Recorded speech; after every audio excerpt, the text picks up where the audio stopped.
I guess putting a young man through a pretty rough regimen. Was this kind of like maybe training camp for you guys, getting 2 weeks and having a bye?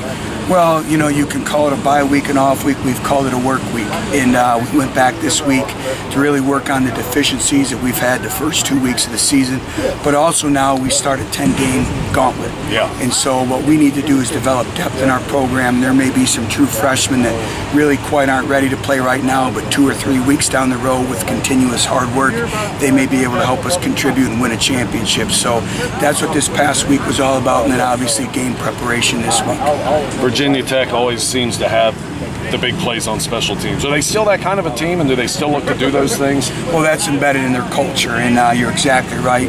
Anyone who knows anything about Virginia Tech, it starts with the physicality on special teams, and they're going to challenge us, and they have a lot of great talent on special teams, senior-laden group of special teams players, and a lot of their starters are on special teams as well, so it's going to be a great challenge. And then obviously offensively with 6'6", 260 pounds at quarterback, that's going to be a great challenge. They like to throw the deep ball, and then defensively they think that this may be the best defense they've had in the history of Virginia Tech.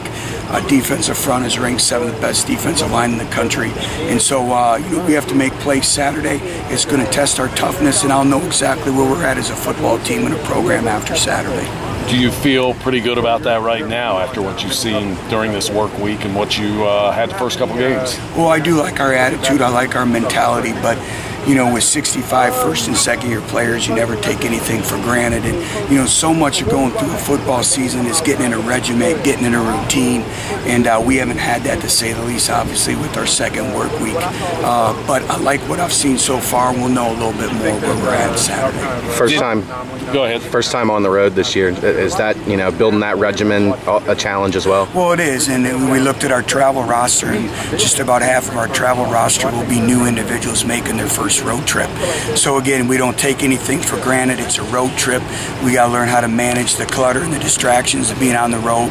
But I've liked the way our seniors and our upperclassmen are leading our younger players.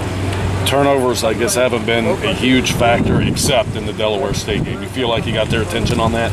Well, they better have, and it's embedded in our culture here and our DNA that we're going to take care of the football. And you know, we've done a great job, obviously, in the Pittsburgh game. We did a great job throughout the course of training camp, and then obviously last year. But you know, we can't turn the football over, and when you start making mistakes against really good football teams, they can be catastrophic. And obviously we have to take care of the football, but defensively we have to generate some turnovers as well. I'm good. Good.